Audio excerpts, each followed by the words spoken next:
सुप्रभात बच्चों। आज हम क्रमांक 7 लिंग, जिसे अंग्रेजी में जेंडर कहते हैं, उसके बारे में पढ़ेंगे।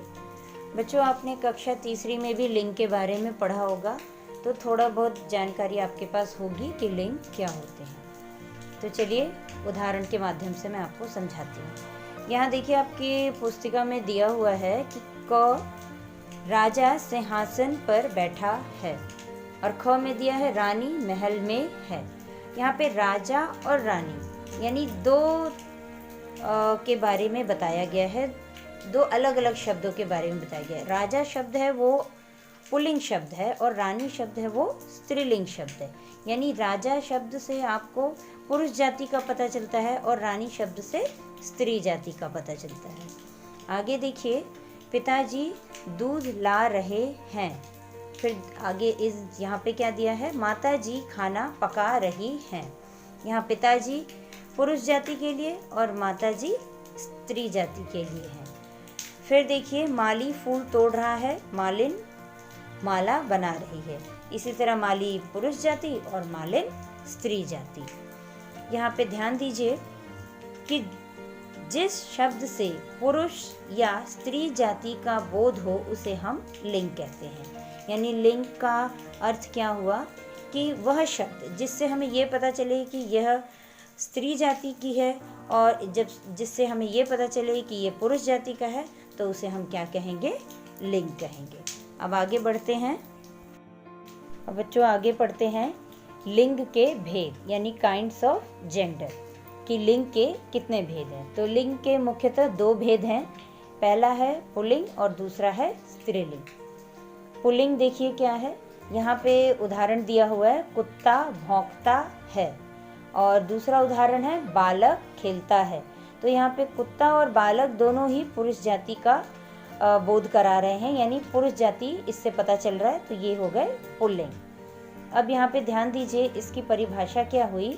जिन शब्दों से पुरुष जाति का बोध हो उन्हें पुल्लिंग कहते हैं, जैसे घोड़ा, मोर, शिक्षक, शेर, गाय, मुर्गा, मामा, चाचा आदि। यानी सीधी सीधी बात यह है बच्चों कि जिससे आपको पुरुष जाति का बोध हो जिस शब्द से, वो है पुल्लिंग। आगे बढ़ते हैं स्त्रीलिंग। स्त्रीलिंग के लिए भी उदाहरण दिया हुआ है, बिल्ली दूध पी रही है, बालिका किताब पढ़ रही है। अब यहाँ पे बिल्ली और जो बालिका है दोनों ही स्त्री जाति का बोध करा रहे हैं, यानी स्त्री जाति का पता चलता है इनसे। तो इसकी परिभाषा कैसी है, जिन शब्दों से स्त्री जाति का बोध हो उन्हें स्त्रीलिंग कहते हैं, जैसे घोड़ी, मोरनी, शिक्षिका, शेरनी, गायिका, मुर्गी, मामी, चाची आदि। यानी इसका अर्थ हुआ कि जिन शब्दों से आपको स्त्री जाति का बोध हो, यानी पता चले कि ये स्त्री जाति को चिन्हित कर रहे हैं, वो हो गए हमारे स्त्रीलिंग।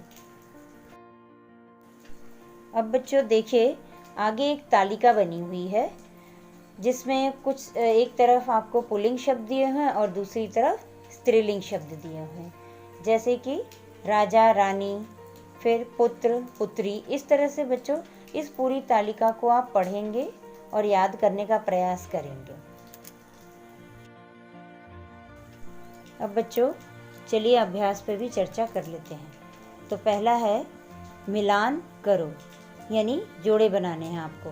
तो देखिए, लड़का का क्या होगा, लड़की, बेटा का बेटी, माली मालिन, चाचा चाची, शेर शेरनी। अब प्रश्न 2 देखिए, निम्नलिखित में से छांटकर पुल्लिंग स्त्रीलिंग शब्द अलग अलग करो। अब यहाँ पे कुछ शब्द दिए हुए हैं मिला जुला के, उन्हें आपको छांटने हैं और जो पुल्लिंग है उनको पुल्लिंग में लिखना है और जो स्त्रीलिंग है उनको स्त्रीलिंग में लिखना है। तो पुल्लिंग में जैसे मैंने लिखा हुआ है मामा, बकरा, बैल, चूहा, दादा, नौकर, और स्त्रीलिंग में मोरनी, गुड़िया, चाची, बहन, नानी, देवी। अब आ जाइए प्रश्न 3 पे, उचित शब्द से खाली स्थान भरो। तो पहला है डैश आज नहीं खेलेगा। कोष्ठ में, यानी कोष्ठ में क्या दिया हुआ है, लड़का लड़की, तो यहाँ पे नहीं खेलेगा, यानी यहाँ पे क्या होना चाहिए, लड़का। दूसरा है डैश कपड़े धोती है, तो कौन धोती है, धोती है यानी धोबी नहीं होगा, धोबिन, तो यहाँ उत्तर है धोबिन। तीसरा है डैश पढ़ा रहे हैं। कौन? अध्यापिका या अध्यापक? तो अध्यापक पढ़ा रहे हैं। चौथा है डैश गीत गा रही है। तो गायक होगा या गायिका? तो उत्तर है गायिका। पांचवा, शेर दहाड़ रहा है। तो ये इस तरह से ये प्रश्न हो गया। अब चौथे पे आइए। सही के आगे सही तथा गलत के आगे गलत का चिन्ह लगाओ। यहाँ पे जो सही है उसके आगे सही का चिन्ह लगाना है। गाय स्त्रीलिंग, हाँ ये कथन सही है तो हमने इसके आगे सही का चिन्ह लगा दिया। लड़का पुल्लिंग, ये भी सही है तो इसके आगे सही का चिन्ह लगाइए। फिर है धोबिन पुल्लिंग, धोबिन पुल्लिंग है नहीं, वो स्त्रीलिंग है तो ये कथन गलत है, इसीलिए गलत का चिन्ह लगाइए। शेर स्त्रीलिंग, शेर स्त्रीलिंग नहीं है, पुल्लिंग है, इसीलिए ये कथन भी गलत है और इसके आगे हम गलत का चिन्ह लगाएंगे। फिर है सेठानी, सेठानी का दिया है स्त्रीलिंग, ये सही है तो इसके आगे सही का चिन्ह लगाया है हमने। तो बच्चों इस तरह से आज हमने लिंग पढ़ा, लिंग के भेद पढ़े और अभ्यास पे चर्चा की। तो बच्चों आज का आपका गृह कार्य यही है कि पहले आप लिंग को पढ़िए, समझने का प्रयास करिए और उसके बाद अभ्यास कार्य आप मंगलवार तक पूर्ण कर लीजिए। धन्यवाद।